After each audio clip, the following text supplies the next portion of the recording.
İsra we Mi'raj gijesi sebäpli ýygynaşmak dinine bamy. Ol gijäni ibadat bilen aýratynlasam bolýarmy? Aslynda Isra we Mi'raj Recep aýynyň 27-sine bolup geçdimi? Allah Taala şeýle diýär. Bir gije bennesini aýatlarynyň käbirini görkezmek üçin Mescid-i Haramdan Kudusdäki töwre mübarek bolan Aqsa mescidine seyran etdiren Allah ähli kemçiliklerden päkdir. Isra we Mi'raj hakdyr. Hakykatdanam bolup geçen wakadyr. Oma iman etmeyen musulman hasaplanmaz. Ýöne onuň Recep aýynyň 27-sine bolup geçenligi hakynda dogry maglumat ýokdur. Dogry maglumat bolaýanda da ol gijäni ibadat bilen aýratynlamak ruhsat däller. Ol gijede üýüşüp onuň hatyrasy üçin adaty günlerde etmeýän zatlaryň etmek bidatdyr, dine täzat goşmakdyr. Inni dinin bir sowat bolan adamlar şeýle diýerler. Allahyň razylygy üçin edilýän ibadat insany ýolundan çykarmaz. Haçandan wer ibadat etsen bu näme bolýar? Adamlaryň sawaby hewesini almaň. Niýetiň milleti azdyrmakmy? Hatda käbirleri İslam mini futbol etdiňiz aýdýar. Subhanallah, Allahu ekber. Bilýäňmi bu wagtlaryň asyl sebäbi näme? Asyl sebäbi biriniň ýzyna kör bolup düşmek. Onun diyen vadi deýle gawat gelýärmi, ya gelen okmy? Aýdýan wagtlar nerden alyp aýdýar? Hiç ýyl forowy ýydy etmen, din donu brönünleriň ýzyna kör bolup düşýärler. We kim olary haky deliller bilen beýan etse, kabul etmen her ýyl at takyp inkar etýärler. Anha Taqiyuddin Subki şeýle diýär. Isra wakasy öz içine durly görnüşli keramatlar alýar. Isra we Mi'raj ikisi hem bir gijede bolup geçdi. Onuň wagt barada durly pikirler aýdylan bolsa-da, hemmäniň ylalaşýanlady ol Mekke'de bolup geçenler. Bizim ustadymyz Şeyh Ebu Muhammed Dumyati saýlap alan pikirine görä, Isra we Mi'raj hijretden bir ýyl öň bolup Rabi'ul Awwal aýyna bolup geçipdir. Emma Tezkiratul Hamduniyye eserine onuň Recep aýyny bolan baradaky aýdylýanlar we Misirlilerin Recep aýynyň 27-nji gijesi ýörüýte belläp bayram edip oturmaklary dogry däldir. Sebäbi bu amal nadanlyk bilen goşulan bidatdyr. Isra we Mi'raj münasibetli oturmaklyň bidatdygyny aýdan alymlaryň käbirler.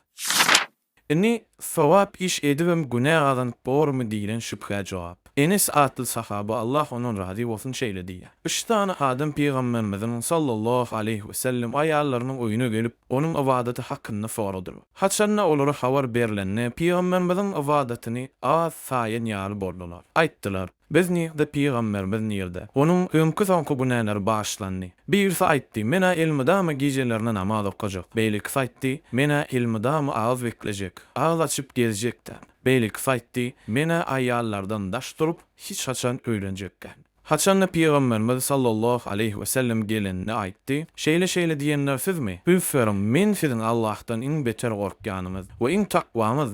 Ýöne men ağız bekleýänim, ağız açyp gezýänim. Gijelerine namaz okaýanym, ýatýanym we aýallary hem öýlenýän. Şonuň üçin kim meniň sünnetimden ýüze ursa, menden däldir." Diýmek, ibadatları Peygamberimiz sallallahu aleyhi we sellem buýurşundan artyr etmek onuň sünnetine garşy ekeni. Şonuň üçin musulman onu öz oý pikirmede däl, dine görä hereket etmeli. Ya olmasa şu wakany okalyň. Kufanyň mescidine käbir adamlar öýüşüp jemaat bolup zikir edip otur ekenler. İşlerine bir orta daş atyp ýüzgedek tekbir aýdym diýän eken. Oturanlar hem tekbir aýdýan ekenler. Ýüzgedek tehlil aýdym diýenler, oturanlar hem tehlil ýani la ilahe illallah diýän ekenler. Ýüzgedek tesbih aýdym diýenler, oturanlar hem tesbih aýdýan ekenler, subhanallah diýän ekenler. Bularyň üstüne gelen Abdullah ibn Mes'ud olary şeýle diýär: "Siz ya Muhammediň dininden has dogry dinne, ya da siz bir azaşmaň kapysyny açýarmyz." Yani Peygamberimiz sallallahu aleyhi we sellem dininiň has dogry dinine olar bolup bilmeýärler. Diýmek näme haly? Azaşmaň kapysyny açýarlar. Inni näme üçin Abdullah ibn Mes'ud olary beýle diýdi? Olar näme irwet sady diýdilermi? Olar meçhitde Allahu ekber, la ilahe illallah, subhanallah diýip zikir edýärdiler ahyry. Bu nähil düşünmeli? Bu şeýle düşünmeli. Olar dinne bolmadyk ýollar bilen zikir edýärdiler. Dinimizin buyruğun şekline dälle bidgat çykaryp zikir edýärdiler. Şonuň üçin Abdullah ibn Mesud olara siz adaşmaň kapysyny açýanyz diýdi. Gördüňizmi? Indi sen dine zikir bar eken diýip onu isleýän wagtyň isteýişin ýaly edip bilerini öýtmeli. Diniň oýun şäkleri, düzgünleri bar, şoňa görä etmeli. Seredim olaryň şol bidgatlary olary has beterne eltipdir. Bu meçhitdäki waka şaýat bolanyň birisi Amr ibn Seleme şeýle diýär. Bu adamlaryň köpsiniň Nahrawan güni harjylar bilen bize garşy söwüşip maýyza sandysýanyny gördük diýär. Ýani her kim meçhitde zikir eden adamlar Ali ibn Abi Talib we beýlik sahabalara garşy söwüşipdirler. Gördüňizmi? Meçhitdäki adaşmalary nädip olary beterne eltipdir. Indi düşündümizmi? Nämişin Peýgamberimiz sallallahu aleyhi we sellem bid'atlardan äge bolun sebäbi ähli bid'at adaşma ulufy kerkijesi we ähli adaşmada oda elter diýipdir. Indiki şüphe, giden adamlar buna iş edip görülür, bir namaz varken, gitte şolar doğru yola sal, avadet edip yörünleri olsa avadetinden alıp kalma. Bu şüphe bir neçe cevap var. Birincisi, bu näleri etmeli değerliği barada hem bölümler bar. Namaz hakkında hem videolar bar. İkincisi, şeytan adamı iki taraftan hazır ya. Birincisi, nefse yakınmı zatlar. Zina, para, füthorluk, içki içmek ve başka günahlar. İkincisi, dinne yok vade ettirip azırtya. Has doğrusu, din adının bir amali, din deyip ettirmeyi şeytana bu neyanlardan has yakımlıdır. Seridin Sufyan es-Sevri näme diýer. İblisi bu näden bid'at has füýülidir. Çünkü günahdan tawba edilýär, emma bid'atdan tawba edilmeýär. Günah o değerliği belli zat. Şonuň üçin adam onuň tawba edip bilýär. Emma bid'at edýän on sawap iş hasap edýän üçin onuň tawba etmeýär. Şol sebäple alim şeýle diýär. Bir zadyň bid'at hasaplanmak üçin ol bid'aty edýäni erwet niyet betpel bolmoş ýakdarlar. Aýtym bid'at edýänleriň köpsi ýaxşy niýet bilen edýärler. Ýöne bu amallan bid'atlyk wasyp aýyrmaýar. Ol ama şonda bid'at alaşmalygyny alýar. Ibn Mesud'un hawaryny ol şeýle diýär. Haýyr isleýänleriň näçesi onu ýetip bilmezler. Öz ibadat hanalaryna giýji bunny ibadat edýän hristiýanlar, monahlar hem o niyet bilen edýärler. Allah razylygy üçin edýärler. Ýöne şol ýeterlikmi? Ýeki niýetiň gowlu amalyň dürstligini anladýarmy? Ýok, anlatmaýar. Hükman ikinji şert hem tapylmaly. Ýani amalyň sünnede, ýani Peýgamberimiziň aleyhissalatu vesselam öwrüden awat gelmeli. Niýetim o diýip kelläňe gelen zatlar edip görmeliler. Hemmemiziň tanaýan süremiz bolan Tebarek ýani Mülk suresiniň 2-nji aýatyny Allah Taala şeýle diýär. Siziň haýsyňyz gözel amal edýändiňizi sinar etmek üçin ölümi we ýaşaýşy yaradan.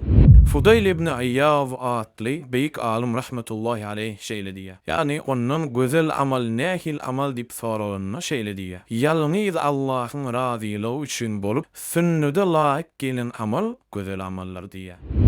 Yine de üns bermeli yeri musulmanda onur. Ayette Allah Teala haýsyňyz köp amal edýänniňizi sina etmek üçin diýmedi. Haýsyňyz gözel amal edýänniňizi sina etmek üçin diýdi. Şoň üçin bizde az bolsun, uz bolsun diýilýär. Esasy zat hil dogry bolmaly. Sannel. Anha Abdullah ibn Mesud Allah onuň razy bolsun bu arada şeýle diýär. Sünnetde taşytlylyk bid'atda gaýrat etmekden haýyrlydyr.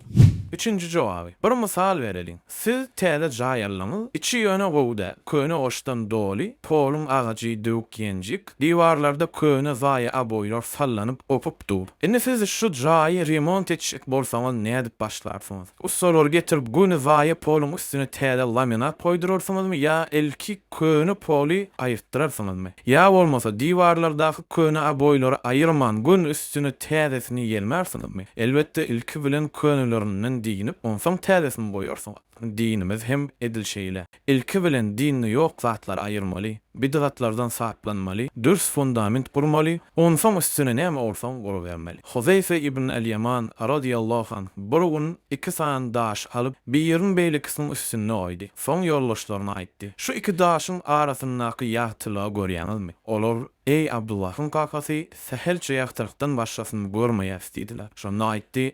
Canım eline bolana kasam bolsun. Bid'atlar şeýle bolup çykaryp bolýyn, şu iki daşyň arasyndan ýagtylygyň görnüşi ýaly hak sehelçe görnür. Allaha kasam bolsun. Bid'atlar şeýle bir ýaýrar bolýyn, haçan olar taşlananyny sünnet taşlandy diýdiler.